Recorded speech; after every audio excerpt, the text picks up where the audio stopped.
You guys have written Southern Gospel, classical, you created inspirational practically in the 70s.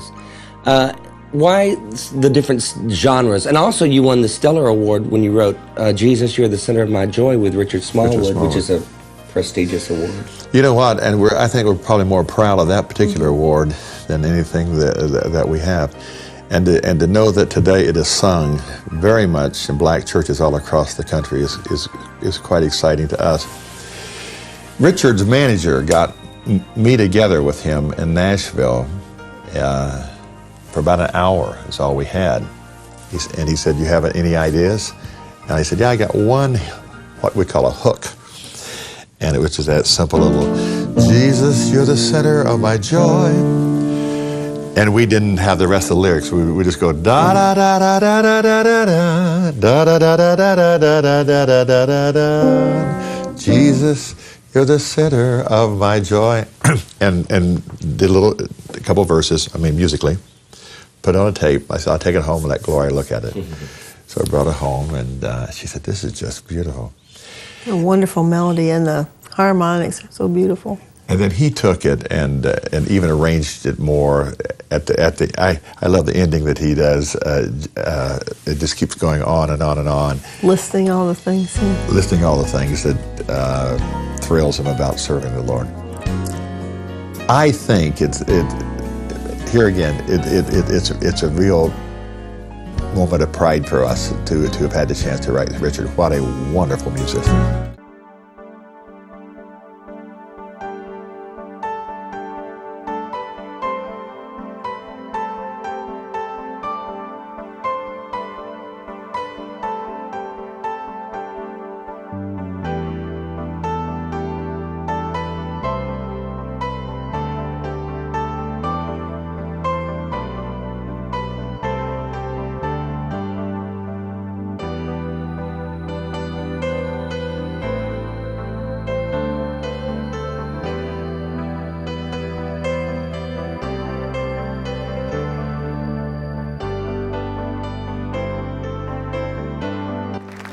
Today we saw a whole bunch of whales go by with their tails flipping up across the surface, and the sun coming down through the clouds.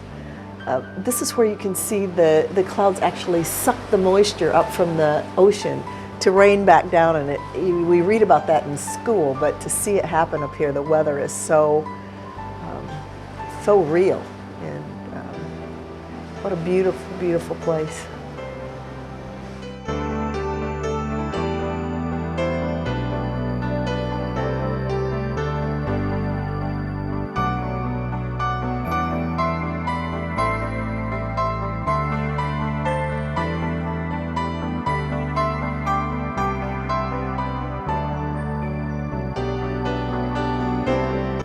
If you've knelt beside the rubble, the question is, who hasn't, of an aching, broken heart, when the things you gave your life to fell apart, you're not the first to be acquainted. What would we do without you, Gloria? You are our theology. Every word that comes out of our mouth is yours. You're not the first to be acquainted with sorrow, grief, or pain, but the Master promised sunshine after rain, and he did, didn't he? Hold on, my child. That's a great song, and it's been a long time since you brought that one back. Yeah. We wrote that one night. We were driving home, and we were going through some stuff, and in our extended family, and we had this black church on the radio late at night, and the pastor was preaching to his people, and at the end of his sermon of encouragement, he started this, "Hold on, my child." And then the organ would come in, and they'd say, "Hold on, my child. Joy comes in the morning. Joy comes in the morning. Weeping will, only last." The scripture, and he was just doing that scripture, and then they would repeat after him, and then the organ would emphasize every phrase, and that's where that song came from. But it was we both of us had tears rolling down our face with this passionate pastor, encouraging him back to perspective again, to look at the big picture. Back to perspective and perseverance. Just, I mean, sometimes all we can do Just hold on. is just hold on.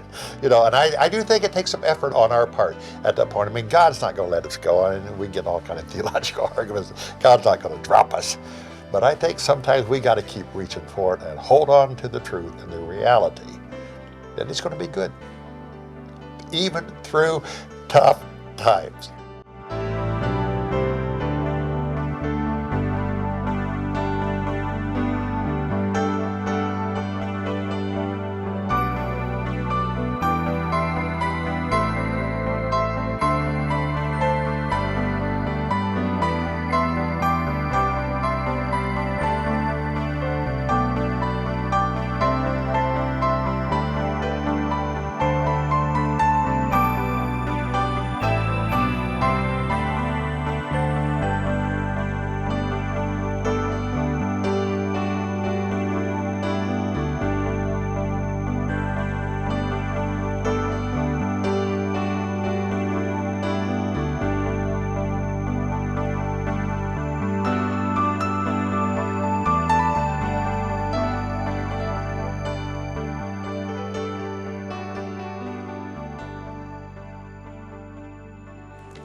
I have in my hand the handwritten notes and typed written words to The King is Coming. I want to hear you play it.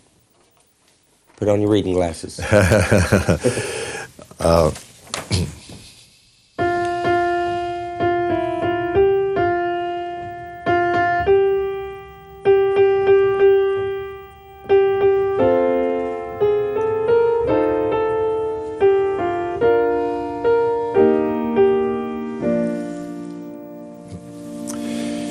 We had an evangelist friend of ours, Gene Braun, who came to our house to get some music back in the early days when we were writing. When this was the office right here. This room then was the office. And said to us that he had been in a revival meeting with an evangelist by the name of Jim Crabtree, who was preaching the Second Coming. He said, Bill, it was amazing. He said, the guy is an orator.